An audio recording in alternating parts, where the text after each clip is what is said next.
At 38, he was a successful construction foreman with calloused hands and an unwavering moral compass. His marriage to Michelle Underwood had seemed like a fairy tale 15 years ago. She was beautiful, charming, and came from what appeared to be a respectable family. Their daughter Stacy, now 13, was the light of his life. But perfection, Cameron had learned, was often just a carefully constructed lie. The Underwood family gatherings had become increasingly uncomfortable over the years. Muhammad Underwood, Michelle's father, was a domineering man in his 60s who believed respect was earned through fear. Suzanne Underwood, Michelle's mother, enabled every one of his outbursts with silent compliance. What troubled Cameron most was how Michelle had begun adopting their toxic dynamics. "Stacy, you're embarrassing us," Michelle hissed during last Sunday's dinner, when their daughter had accidentally knocked over her water glass. "Can't you sit properly like a lady?" Cameron had intervened then, gently helping Stacy clean up while shooting his wife a disapproving look. Michelle's eyes had flashed with something cold and unfamiliar. That evening, Cameron noticed Michelle texting someone frequently, her phone tilted away from him. When he casually asked who she was messaging, she'd snapped it shut. "Just work stuff," she'd said, but her smile didn't reach her eyes. The signs had been there for months: late nights at client meetings, new clothes she claimed were gifts from friends, and an emotional distance that seemed to grow wider each day. Cameron's construction business was thriving, providing them with a comfortable lifestyle in their suburban home.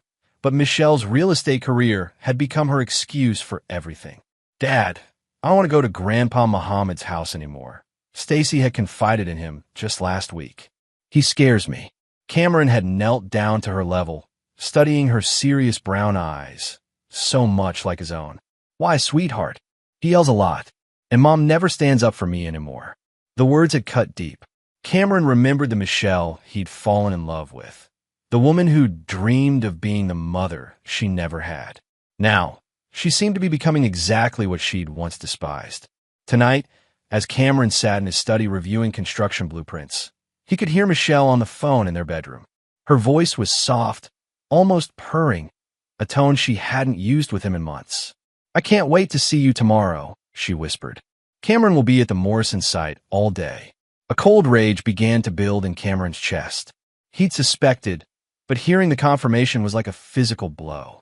15 years of marriage, 13 years of raising a daughter together, and this was how it ended, with whispered phone calls and secret meetings. Cameron Anderson had built his reputation on being a man of his word. When he committed to something, he saw it through to the end. When he was wronged, he remembered every detail. And when he decided someone had crossed a line they could never uncross, he made sure they understood the consequences. As Michelle's laughter drifted through the walls, Cameron made a decision that would change everything. He wouldn't confront her yet. Instead, he would watch, learn, and prepare. Because if there was one thing his years in construction had taught him, it was that the strongest foundations were built slowly and carefully. And when the time came to tear something down, you had to know exactly where to place the charges. Chapter 2. The Breaking Point. 3 weeks of careful observation had given Cameron a complete picture of his wife's betrayal.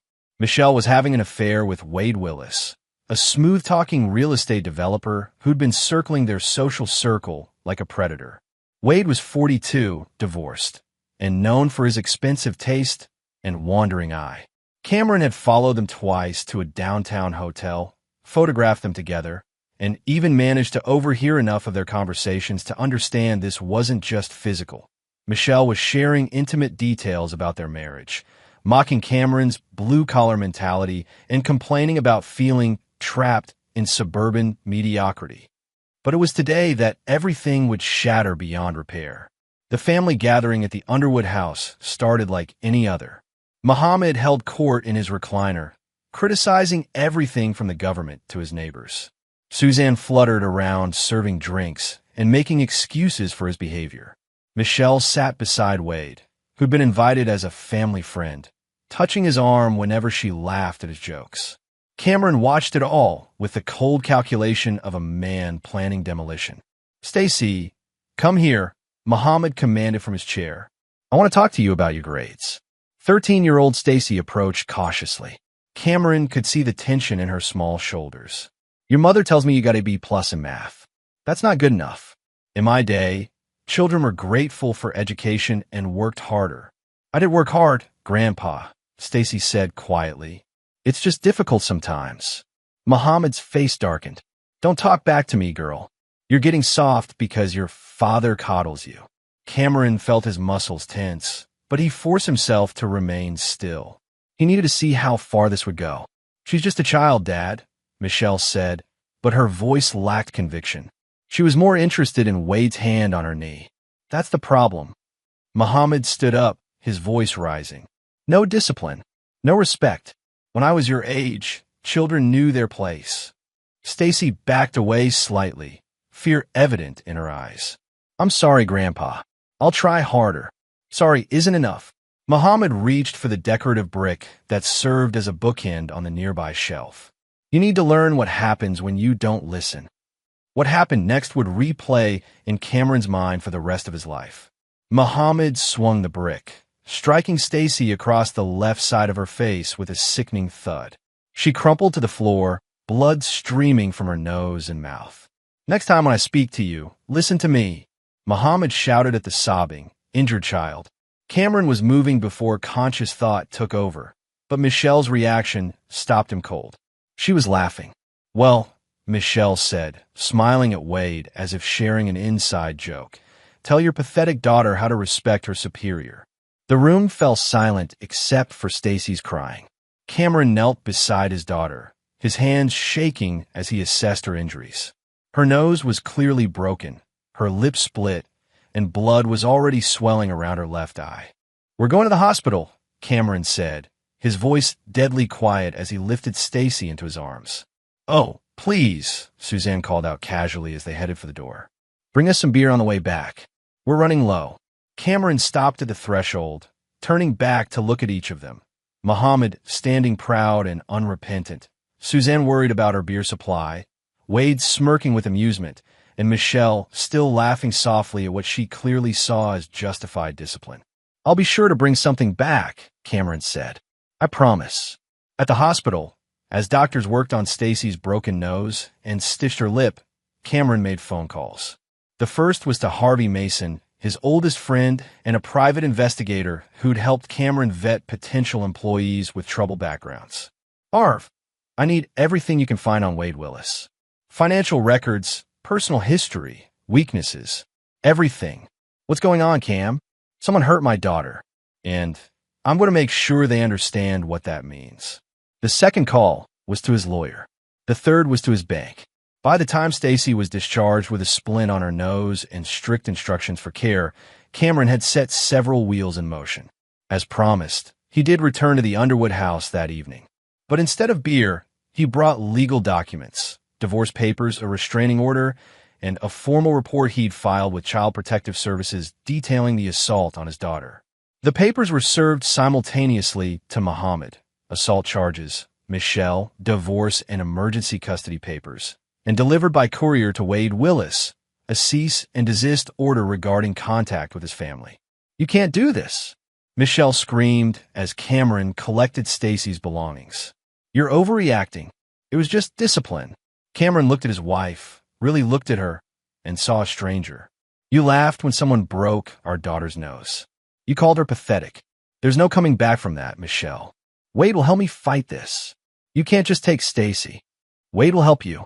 Cameron smiled coldly. We'll see about that.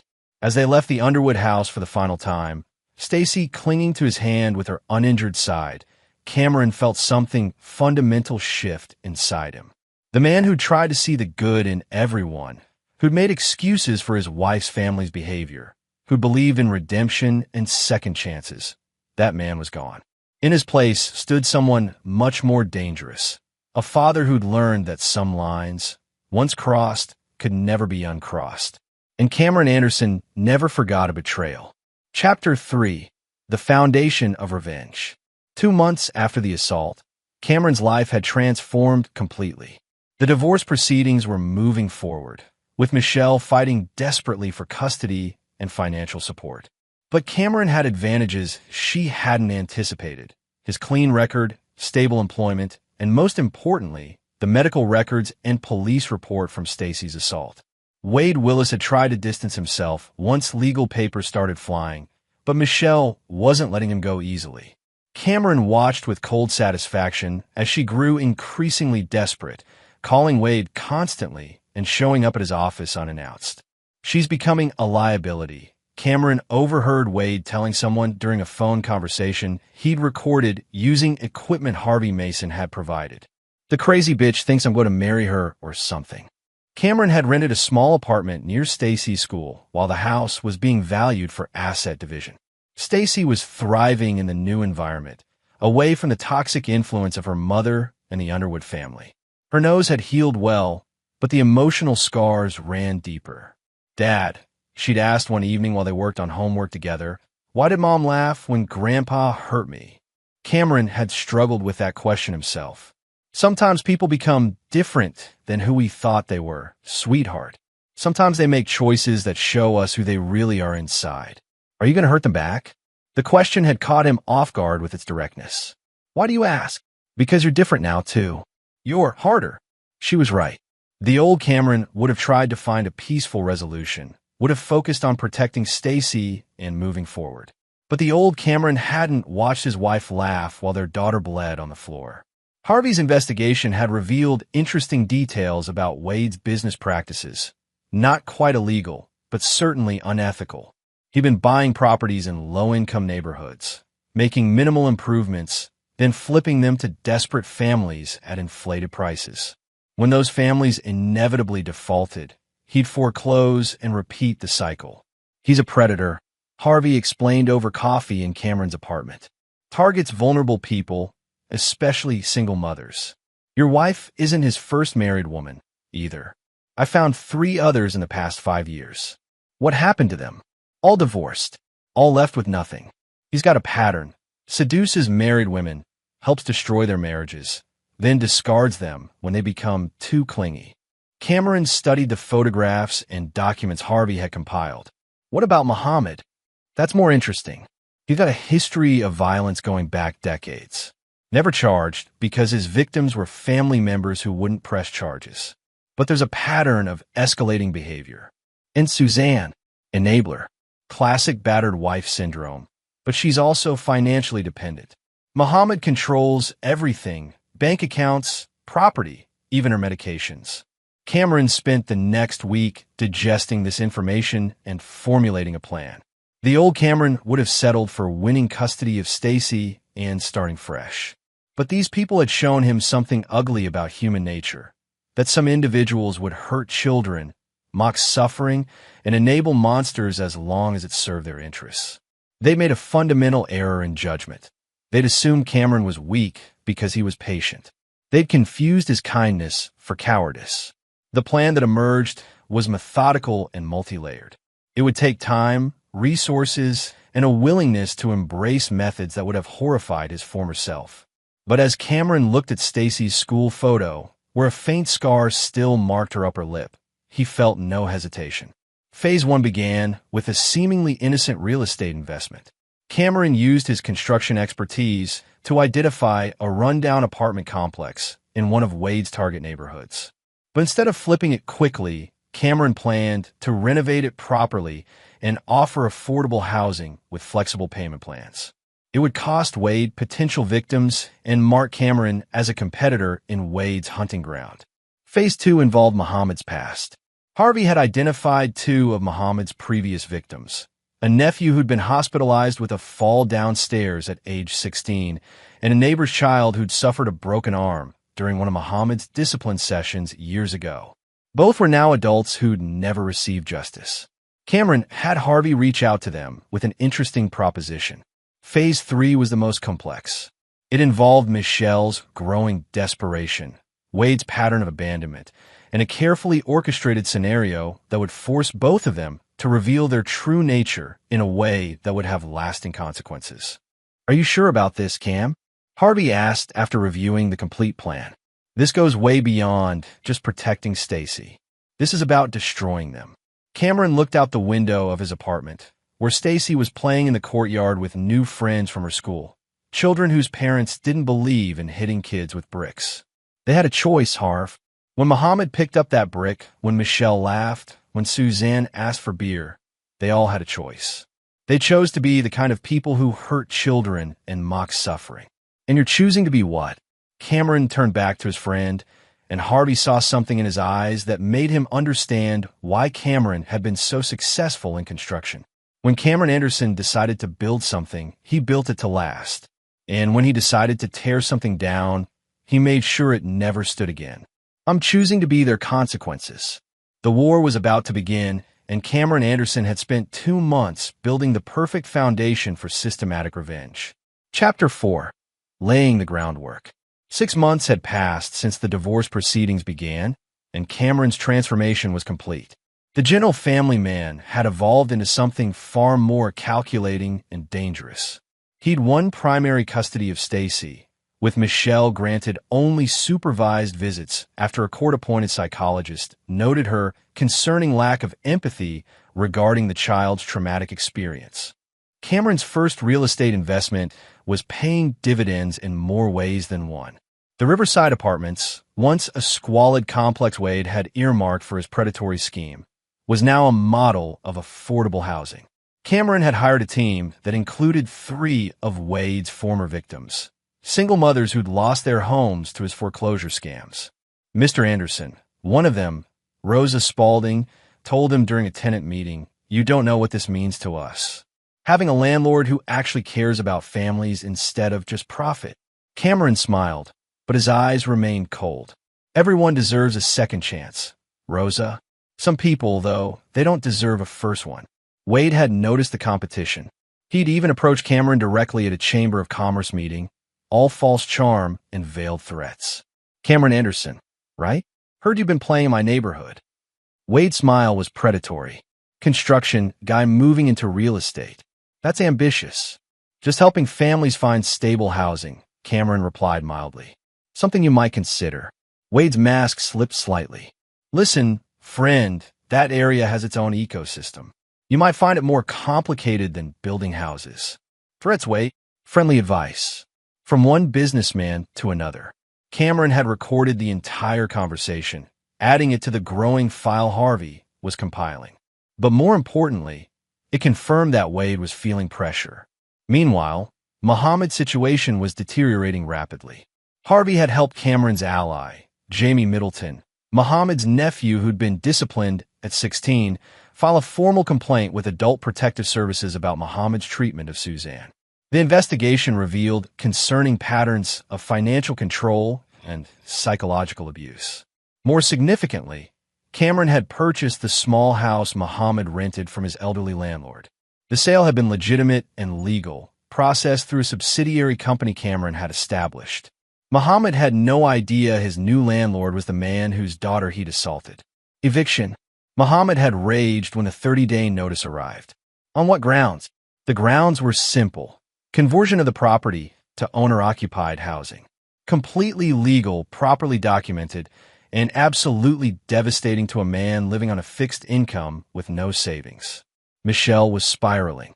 Wade had grown tired of her increasingly desperate attempts to formalize their relationship, especially after the legal complications surrounding the divorce made her a liability. She'd started drinking heavily and calling Cameron at all hours, alternating between threats and pleas for reconciliation. "You're destroying our family," she'd screamed during one late-night call. "Stacy needs her mother." "Stacy needs a mother who doesn't laugh when she's assaulted," Cameron had replied calmly. "You're not that person. Wade says you're jealous. He says you're trying to ruin successful people because you're just a blue-collar nobody." "Is that what Wade says?" Interesting. What Wade didn't know was that Cameron had been systematically undermining his business empire using methods far more sophisticated than simple competition. Harvey had introduced Cameron to Rex Lamb, a forensic accountant with a particular expertise in real estate fraud. "Wade's operation is more vulnerable than he realizes," Rex explained during a meeting in Cameron's apartment. "His whole business model depends on information asymmetry, knowing which properties are about to go into foreclosure before the families do.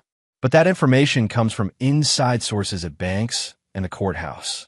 sources that can be compromised, sources that can be replaced, or fed false information, or convinced that their cooperation with Wade might not be as secret as they think. Cameron approved the plan. Within weeks, Wade found himself chasing leads on properties that didn't exist, making offers on houses that had already been sold, and missing legitimate opportunities because his information network had been quietly poisoned. But the most devastating blow came from an unexpected source, Stacy herself. "Dad," she said one evening while they prepared dinner together, "I want to testify." Cameron stopped chopping vegetables. "Testify about what, sweetheart?" "About what Grandpa Muhammad did, and about Mom laughing. I want to tell a judge, so it's official." "Stacy, you don't have to." "Yes, I do." Her voice was steady, more mature than any 13-year-old should sound. "Because if I don't, he might hurt another kid, and Mom might help him." The formal deposition was scheduled for the following month. Michelle's lawyer tried desperately to block it, arguing that it would be traumatic for the child. But Stacy's insistence, combined with Child Advocacy Services support, made it inevitable. Wade tried one more approach to salvage his situation, sending an intermediary to offer Cameron a business partnership in exchange for backing off the real estate competition. Cameron's response was delivered through Harvey. "Tell Mr. Willis that some partnerships are too expensive, and some people can't be bought." As winter approached, Cameron reviewed the progress of his campaign. Muhammad was facing eviction and potential criminal charges. Michelle was isolated, broke, and abandoned by her lover. Wade was hemorrhaging money and losing his information network. But this was still just the foundation. The real construction was about to begin. And Cameron Anderson had learned that the most devastating collapses happened slowly, methodically, and without warning, right up until the moment the structure could no longer support its own weight. Chapter 5. Applying Pressure. The deposition had been devastating. Stacy, now 14 and demonstrating remarkable composure, testified for 3 hours about the assault and its aftermath. Her account was detailed, heartbreaking, and legally bulletproof. She described not just the physical violence, but the emotional trauma of watching her mother laugh at her pain. "My mom told Mr. Willis that I was pathetic and needed to learn respect," Stacy said, looking directly at the court reporter. "She wasn't upset that I was hurt. She was proud of Grandpa Muhammad for hurting me." Michelle's lawyer tried to object, but the damage was done. The recording would become part of the permanent legal record, ensuring that Michelle's actions would follow her forever. Outside the courthouse, Michelle confronted Cameron directly for the first time in months. "You're turning her against me," she screamed, causing passers-by to stare. Poisoning her mind. "I didn't have to," Cameron replied calmly. "You did that yourself when you laughed. Wade was right about you. You're sick, obsessed. You'll never move on because you can't accept that I found someone better." Cameron smiled, an expression that made Michelle step back involuntarily. "How is Wade, by the way? Still taking your calls?" The look of pain that crossed Michelle's face told Cameron everything he needed to know. Wade had finally cut ties completely, leaving her isolated and desperate. What Michelle didn't know was that Wade's abandonment wasn't entirely voluntary. Cameron's systematic campaign had made Wade's life increasingly complicated. His information network had collapsed, costing him hundreds of thousands in missed opportunities and bad investments. Worse, Rex Lamb had identified several of Wade's transactions that bordered on fraud, nothing immediately prosecutable, but enough to make him radioactive to legitimate business partners. The final straw had come when Cameron arranged for Rosa, Spaulding, and 2 other victims of Wade's schemes to attend a real estate development conference where Wade was speaking. They'd asked pointed questions during the Q&A session about his foreclosure practices, creating a public relations nightmare that had gone viral on social media. Wade Willis, the slumlord, became a trending hashtag, complete with photos of families he displaced and testimonials from his victims. Meanwhile, Muhammad's situation had become dire. The eviction was proceeding on schedule, but Cameron had another surprise waiting. Harvey had located Muhammad's former neighbor whose child had been injured years ago, a woman named Krista Hurst who was now a successful nurse and child advocate. "I never forgot what he did to my son," Krista told Cameron during a meeting at his office. Billy was only 8, and Muhammad hit him with a garden hoe for retrieving a ball from his yard. Broke 2 ribs. Why didn't you press charges then? We were renters, barely making ends meet. Muhammad convinced us that if we made trouble, we'd be evicted and Billy would be taken away by social services. We were young and scared. And now, Krista's smile was fierce. Now I know the system, I have resources, and I'm not afraid of bullies anymore. The assault charges against Muhammad for the attack on Stacy were already pending, but adding Billy's case, even decades later, would establish a pattern of predatory behavior that would virtually guarantee jail time. Cameron's web was tightening, but he wanted more than just legal victory. He wanted complete devastation. The breakthrough came from an unexpected source, Suzanne herself. Harvey had maintained careful surveillance of the Underwood household during Muhammad's slow-motion collapse. What they discovered was that Suzanne had been secretly recording Muhammad's violent outbursts for years, initially as evidence for a divorce she'd never had the courage to file. She's terrified, Harvey reported, but she's also angry. Decades of abuse, and now she's facing homelessness because of his behavior. Cameron made a personal visit to Suzanne, arriving at the house just after Muhammad had left for his daily routine at the neighborhood bar. "Mrs. Underwood," he said when she answered the door, "I think it's time we talked." Susan looked older than her 62 years, worn down by decades of fear and enabling.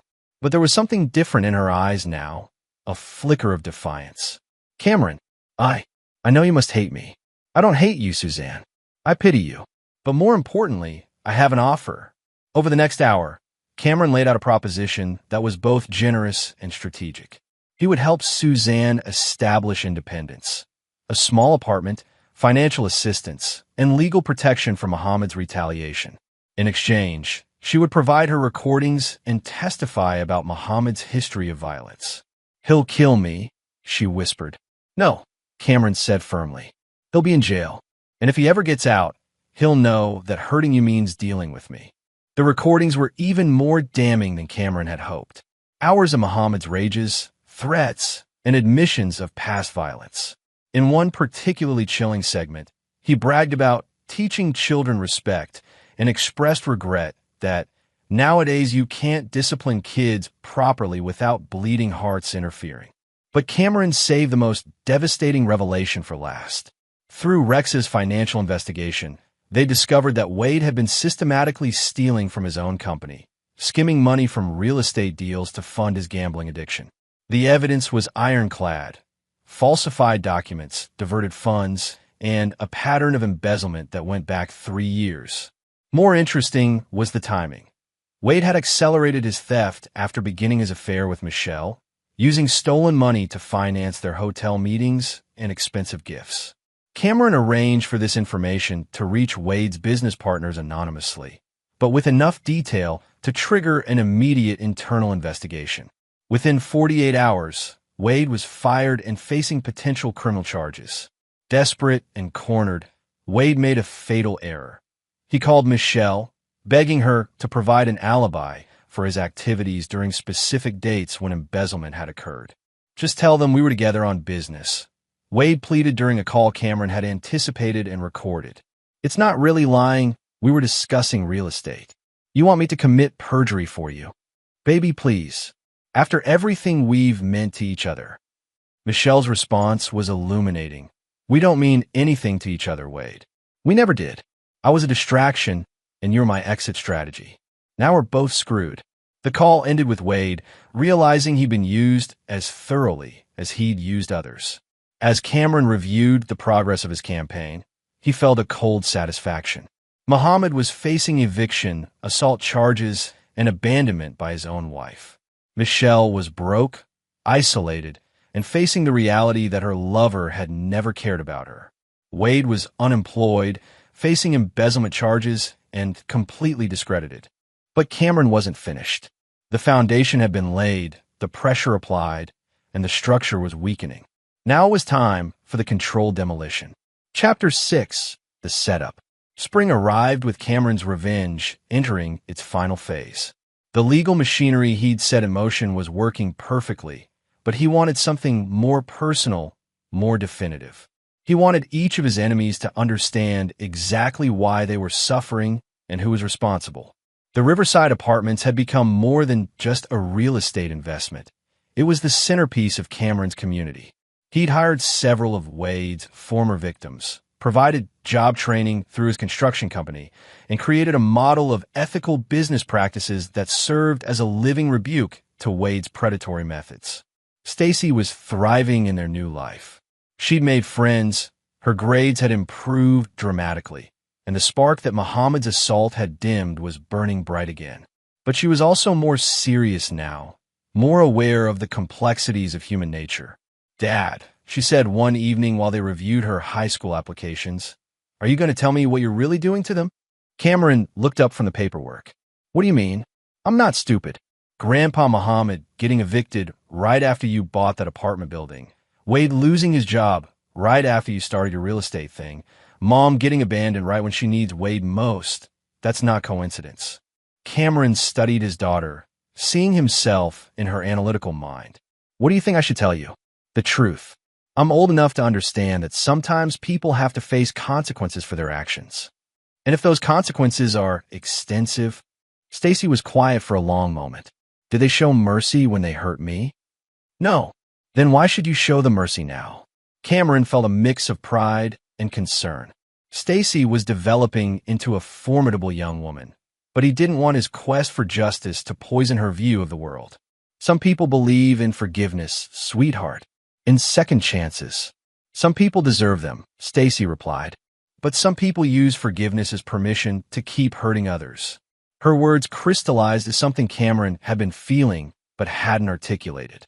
This wasn't just about revenge. It was about preventing future victims. The final phase required precision, timing, and careful coordination. Cameron had spent months positioning all the pieces, and now he was ready to trigger the cascade that would bring down everyone who'd wronged his family. Muhammad's criminal trial was scheduled for next month, but Cameron had arranged for something more immediate. Using his construction connections, he learned that Muhammad frequented Murphy's tavern every afternoon, where he held court among other aging men who appreciated his old-school approach to discipline. What Muhammad didn't know was that several of these men had children and grandchildren who'd become concerned about his increasingly violent rhetoric. Cameron had Harvey discreetly share Muhammad's history with a few key fathers in the group, men who took a dim view of child abusers. "Word is that Muhammad won't be welcome at Murphy's much longer," Harvey reported. "Turns out construction workers don't like men who hit kids with bricks." Wade's situation was even more precarious. The embezzlement investigation had uncovered evidence that would likely result in federal charges. His former business partners were cooperating with authorities to minimize their own exposure, providing a detailed picture of Wade's fraudulent activities. But Cameron had one more surprise for Wade. Through Rex's investigation, they discovered that Wade had been claiming multiple primary residences for tax purposes, a form of fraud that the IRS took very seriously. Cameron arranged for this information to reach federal tax investigators anonymously. "He's looking at 5 to 7 years minimum," Rex reported, "and the IRS will seize all his assets to cover back taxes and penalties." Michelle presented a different challenge. Her cooperation in the divorce had been minimal, but she was ultimately just a victim of her own poor choices rather than an active predator. Cameron's revenge against her was more psychological, watching the complete collapse of the fantasy life she'd constructed with Wade. The masterstroke came when Cameron arranged for Michelle to discover exactly how thoroughly Wade had manipulated her.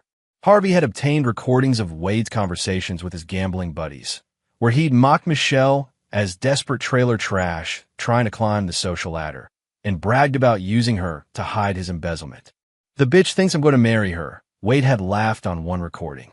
"I just need her to keep covering for my alibis until I can move the last of the money offshore." Cameron had the recordings delivered to Michelle anonymously, along with copies of Wade's financial records showing that he'd spent her loan money on gambling debts and other women. The psychological impact was devastating. Michelle had sacrificed her marriage, her daughter's trust, and her family's stability for a man who'd seen her as nothing more than a useful fool. But Cameron's final gambit was the most elaborate. He'd arranged for all three of his enemies to be in the same place at the same time, under circumstances that would force them to confront not just their crimes, but each other.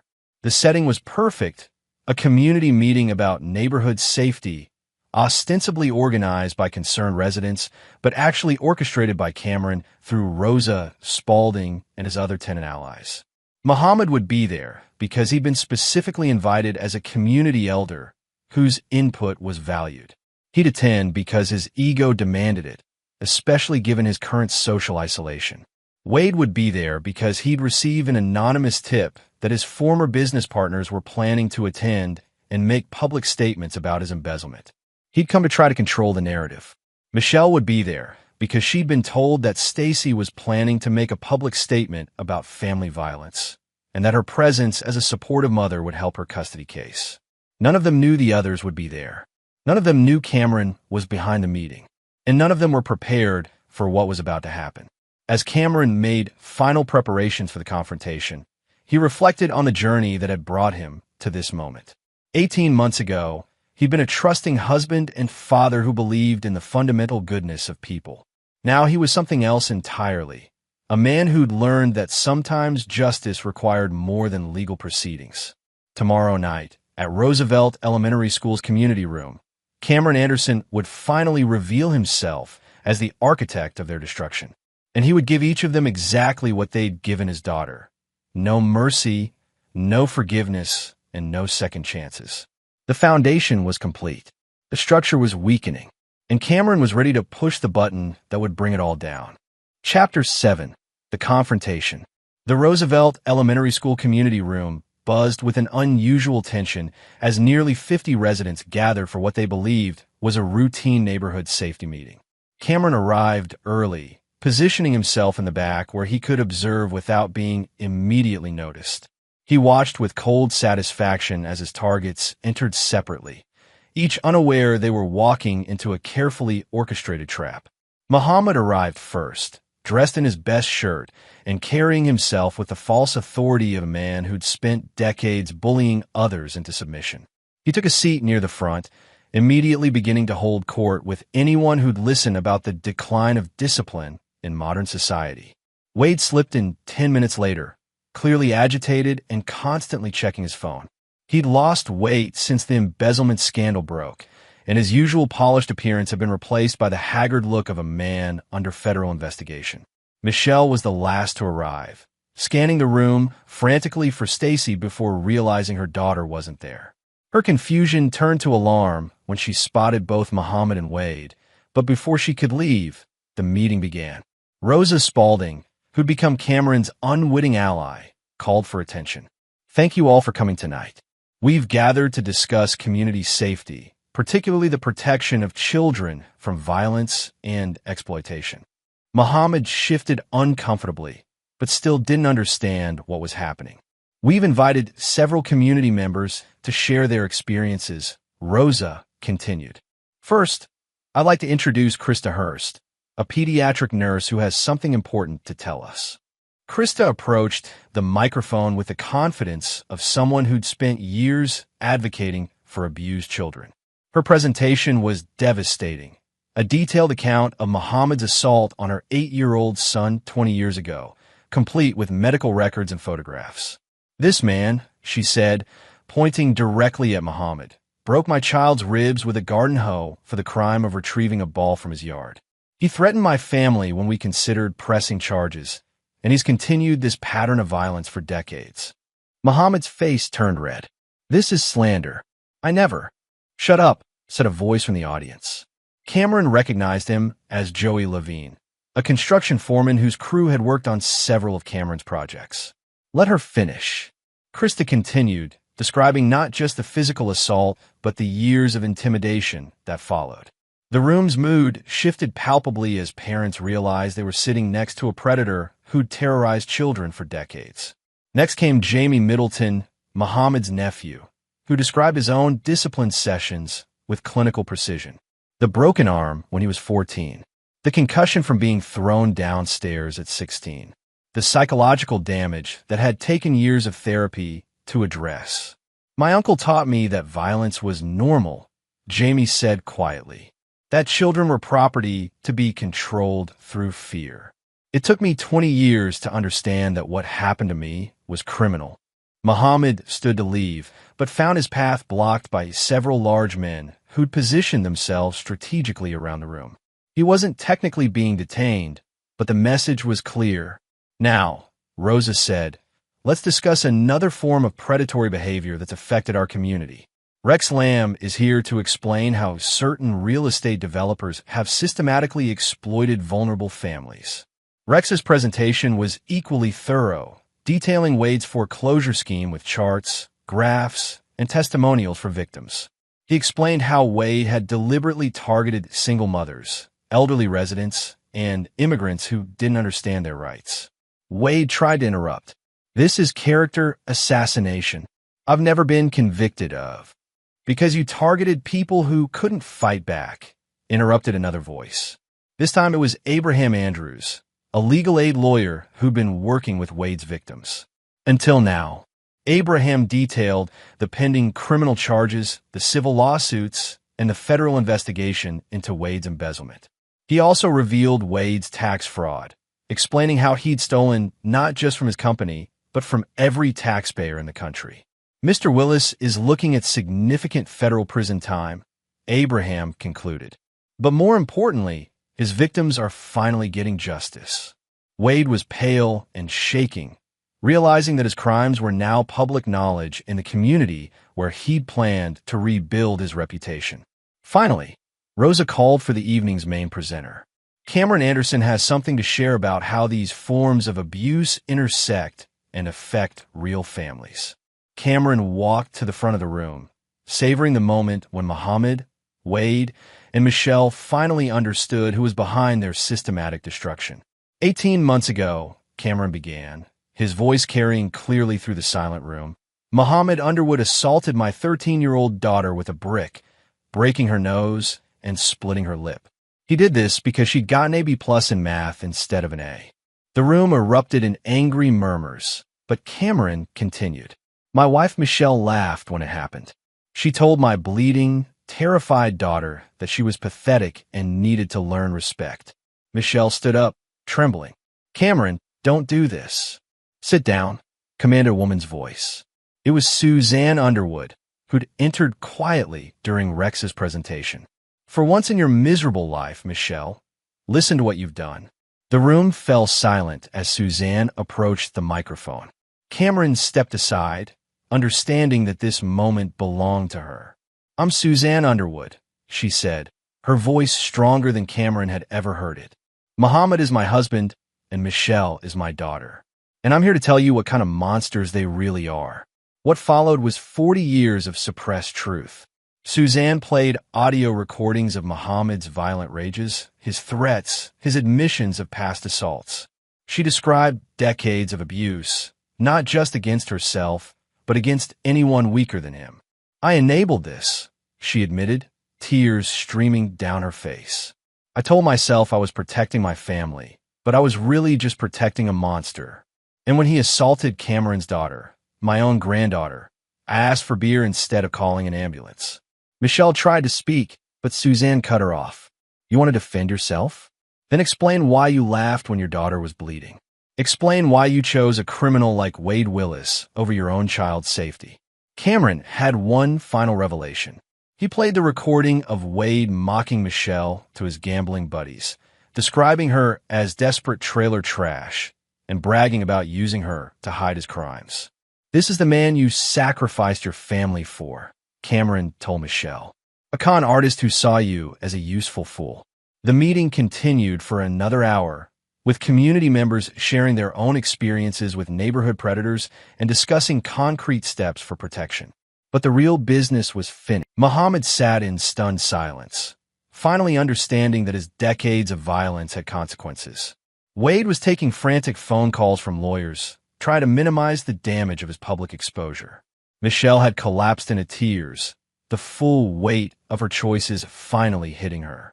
As the meeting ended and people filed out, several community members approached Cameron to express their support. But Cameron's attention was focused on his three enemies, each now isolated and facing the ruins of their lives. "You destroyed us," Michelle whispered as she passed him. "No," Cameron replied calmly. "You destroyed yourselves. I just made sure everyone could see what you really are." The confrontation was over, but Cameron's revenge was just entering its final phase. Tomorrow, the legal and social consequences would begin in earnest. And Cameron Anderson would watch with cold satisfaction as each of them faced exactly what they deserved. Chapter 8. The Reckoning. The morning after the community meeting, Cameron's phone rang constantly. News of the confrontation had spread throughout the neighborhood and beyond, with social media amplifying the story of a father's methodical pursuit of justice. Local news stations picked up the story, focusing on the unusual public revelation of decades-old crimes and the systematic nature of Cameron's response. The headlines varied, but the narrative was consistent. Father's calculated revenge exposes pattern of abuse and fraud. Muhammad was the first to fall completely. The combination of new assault charges, decades-old cases being reopened, and complete social ostracism created a perfect storm. But Cameron had one final blow waiting. Harvey called with the news: Muhammad's in custody. Bail was denied. On what grounds? Flight risk and public safety. Turns out when you have recordings of someone bragging about assaulting children, judges take it seriously. Plus, 3 more families came forward after last night's meeting. The eviction had proceeded as scheduled, but Muhammad wouldn't need housing where he was going. His court-appointed lawyer was already discussing plea bargains, knowing that fighting the charges would result in even harsher sentencing. Wade's collapse was more dramatic. The embezzlement charges had been upgraded to federal racketeering charges as investigators discovered his operation was larger than initially suspected. His real estate license was revoked, his assets were frozen, and his former associates were distancing themselves completely. But the most satisfying development came from an unexpected source: Wade's ex-wife, Brandy Gamble Willis.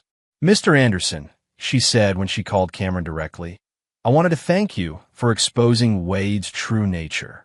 I've been trying to prove his financial abuse for years, but I never had the resources to investigate properly." "What do you mean?"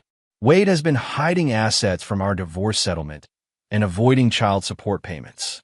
The evidence your investigation uncovered proves he's been lying about his income for years. My children will finally get what they're owed." Wade was facing not just federal prison time, but additional civil liability that would consume any remaining assets. He would emerge from prison as broke as the families he'd victimized. Michelle's situation was more complex. Unlike Muhammad and Wade, her primary crime was moral rather than criminal. But Cameron had ensured that the consequences would be lasting and appropriate. The custody hearing was a formality. Michelle's recorded laughter during Stacy's assault, combined with her documented abandonment of parental responsibilities during the crisis, resulted in a complete termination of parental rights. "Your Honor," Michelle's lawyer had argued desperately, "my client was in shock, not thinking clearly. Your client found the assault of her child amusing enough to laugh about." The judge responded coldly. She then called that same child pathetic and told her to respect her attacker. This isn't poor judgment. It's a fundamental failure of maternal instinct. But Cameron's final move against Michelle was more personal. He'd purchased the small house she'd rented after the divorce, the same strategy he'd used against Muhammad. But instead of immediate eviction, he offered her a choice. "You can stay in the house," Cameron told her during their last face-to-face conversation. "Rent-free, utilities paid, modest living allowance." Michelle's eyes filled with hope. "Really? There are conditions. You'll attend mandatory therapy sessions for personality disorders. You'll perform community service, specifically helping victims of child abuse. And you'll live with a recorded statement from Stacy playing once every evening at dinner time." "What statement?" Cameron played a recording of their daughter's testimony from the custody hearing, where Stacy had described in heartbreaking detail how her mother's laughter had hurt more than her grandfather's violence. "Every evening, you'll listen to your daughter explain how your choices affected her. You'll remember what you chose over her welfare, and you'll live with that knowledge for as long as you stay in this house." Michelle's face crumpled. "That's torture. That's consequences." The alternative is homelessness and complete social isolation. Your choice. She chose the house, as Cameron had known she would. Michelle had never been strong enough to face the full consequences of her actions. The legal machinery continued grinding forward over the following months. Muhammad was sentenced to 8 years in state prison, with additional civil liability that would consume any future assets. His health problems, exacerbated by stress and age, made it unlikely he'd survive his full sentence. Wade received 12 years in federal prison for racketeering, tax evasion, and wire fraud. The judge had been particularly harsh in sentencing, noting that Wade had preyed on vulnerable families during times of economic distress. Suzanne had relocated to a small apartment near the Riverside complex, where she volunteered at a domestic violence shelter and attended support groups for abuse survivors. She'd also become a regular visitor to Stacy, attempting to rebuild a relationship with her granddaughter based on honesty and accountability. "I can't undo 40 years of cowardice," Suzanne told Cameron during one of their supervised visits. "But maybe I can show Stacy that people can change when they finally face the truth." Cameron approved of the relationship cautiously. Suzanne's transformation seemed genuine, and Stacy needed to understand that redemption was possible for those willing to do the difficult work of change. As winter approached, Cameron reflected on the year of systematic revenge. Muhammad, Wade, and Michelle had each faced consequences perfectly tailored to their crimes. But more importantly, their capacity to hurt others had been permanently eliminated. Muhammad would die in prison, remembered as a child abuser rather than a respected elder. Wade would emerge from federal prison as a broken man with no resources and no reputation. Michelle would live in comfortable isolation, reminded daily of her moral failures. The community was safer. Future victims had been protected, and justice had been served not through legal technicalities or plea bargains, but through the methodical application of consequences. That evening, as Cameron helped Stacy with her homework in their apartment overlooking the Riverside complex, he felt something he hadn't experienced in over a year: peace. "Dad," Stacy said, looking up from her algebra textbook, "do you think you'll ever forgive them?" Cameron considered the question carefully. "Forgiveness isn't about them, sweetheart. It's about whether holding on to anger serves any useful purpose. Does it? Not anymore. They can't hurt anyone else now. That was always the point." Stacy nodded, satisfied with the explanation. At 15, she understood justice in ways that would serve her well in life. But Cameron's peace was about to be tested one final time. Because even the most carefully planned revenge could have unexpected consequences, and some enemies refused to accept defeat gracefully. Chapter 9. The Final Victory. 6 months after the sentences were handed down, Cameron thought his war was over.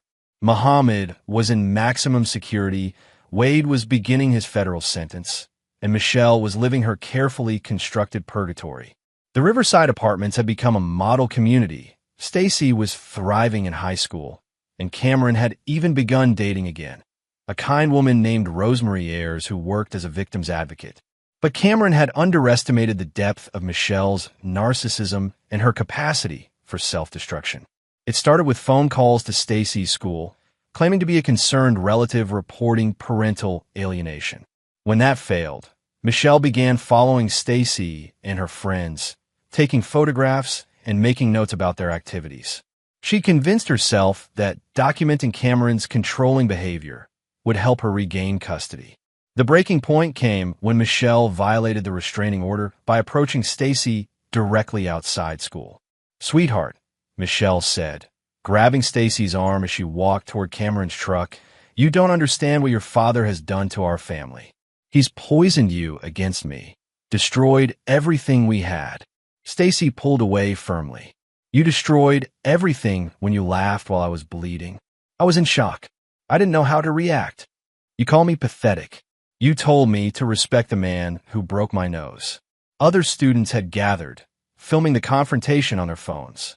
Michelle realized she was being recorded and became more desperate. "He's turned you against your own mother. That's abuse, Stacy. He's abusing you by keeping us apart." Stacy's response was calm, mature, and devastating. The only abuse I remember is Grandpa hitting me with a brick while you laughed. Everything else has been people protecting me from you." The video went viral within hours, with hashtag #StacyStrong trending as people shared their support for a teenager who'd articulated the difference between justice and abuse better than most adults. But Michelle's humiliation drove her to an even more desperate act. She'd somehow obtained Wade's prison phone privileges and convinced him to help her with one final scheme.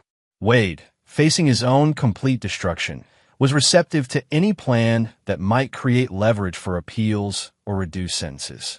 Together, they concocted a narrative that Cameron had orchestrated their downfall through illegal surveillance, witness intimidation, and conspiracy. The plan was to claim that Cameron's investigation had violated their civil rights, potentially creating grounds for overturning their convictions or pursuing federal civil rights charges against him. They'd underestimated Cameron's thoroughness once again. Harvey called with a warning. "Michelle's been meeting with a civil rights attorney, claiming you violated federal wiretapping laws and conspired to deny them due process." Any merit to the claims? None. Every recording was legal, every investigation was properly conducted, and everything we did was within your rights as a private citizen protecting your child. But they might cause trouble. Cameron's response was swift and decisive. He'd anticipated this possibility and prepared for it months ago. The next morning, Cameron held a press conference outside the courthouse where Muhammad and Wade had been sentenced. He was joined by Rosa Spalding, Krista Hurst, Jamie Middleton, and a dozen other victims and community advocates. Michelle Anderson and Wade Willis are attempting to portray themselves as victims of some conspiracy, Cameron announced to the gathered media. Let me be clear about what actually happened. Cameron systematically destroyed their narrative, presenting a timeline of events with supporting documentation. Every action he'd taken was legal. Every consequence was proportional, and every revelation was based on verified evidence. "A man assaulted my daughter with a brick. My wife laughed about it. Her lover embezzled money to finance their affair." These are facts, not conspiracies. But Cameron's masterstroke was revealing that he'd anticipated this exact response and documented Michelle's violation of the restraining order, her stalking behavior, and her attempts to manipulate Wade from prison. Michelle Anderson has spent the past 6 months proving that she learned nothing from the consequences of her actions. She continues to prioritize her own ego over her daughter's welfare, and she's willing to ally with a convicted felon to avoid accountability. The civil rights attorney withdrew from Michelle's case within 24 hours, realizing that pursuing it would only generate more negative publicity for his firm. Wade's attempt to leverage the situation for a reduced sentence backfired spectacularly when prison officials discovered he'd been using his phone privileges to coordinate harassment of a minor. His prison conditions became significantly more restrictive. Michelle made one final desperate play, attempting to contact Stacy directly through social media with messages claiming Cameron had brainwashed her and promising to rescue her from his control. Stacy's response was to screenshot the messages and post them publicly with a caption. "This is what emotional abuse looks like. A woman who still thinks her daughter owes her love after she laughed at her pain." The post received thousands of supportive responses and effectively ended any public sympathy for Michelle's situation. That evening, as Cameron reviewed the week's events with Stacy, he realized that his daughter had learned the most important lesson of all: how to protect herself from people who would exploit her kindness. "Are you proud of what you did, Dad?" Stacy asked. Cameron considered the question carefully. "I'm proud that I protected you. I'm proud that I stopped them from hurting other people. I'm proud that you learned to stand up for yourself. But are you proud of destroying them?" "They destroyed themselves, sweetheart. I just made sure everyone could see the truth." A year later, Cameron stood in the community garden behind the Riverside Apartments, watching Stacy teach younger children how to plant vegetables. The space had been created through a partnership between his construction company and local schools, providing job training and community improvement simultaneously. Muhammad had died in prison 6 months earlier, his health broken by stress and age. Wade was serving his sentence in relative isolation, having exhausted his appeals and alienated his remaining family members. Michelle continued living in Cameron's house, listening to her daughter's testimony, each evening and volunteering at the abuse shelter as required. Some might call it cruel, but Cameron saw it as perfect justice. Each person living with the exact consequences of their choices, unable to hurt others, forced to confront their true nature daily. Rosemary joined him in the garden, taking his hand as they watched Stacy demonstrate patience and kindness with children who reminded Cameron of himself years ago. Good people who believed in the fundamental decency of others. Any regrets? Rosemary asked, understanding the weight of what Cameron had done. Cameron watched his daughter laugh with her students, confident and strong and completely safe from the people who'd once threatened her happiness. None, he said finally. Some people choose to be predators. When they do, they forfeit their right to mercy. The war was over. The victims were protected. And Cameron Anderson had proven that sometimes the only way to stop monsters was to become something more ruthless than they were. But unlike them, he'd never forgotten the difference between justice and cruelty, between protection and revenge, between necessary hardness and unnecessary brutality. In the end, that had made all the difference. And there you have it. Another story comes to an end. What did you think? I'd love to hear your thoughts in the comments below. If you enjoy this story, consider joining our community by subscribing. It means the world to us. For more stories like this one, check out the recommended videos on screen. And I'll see you there.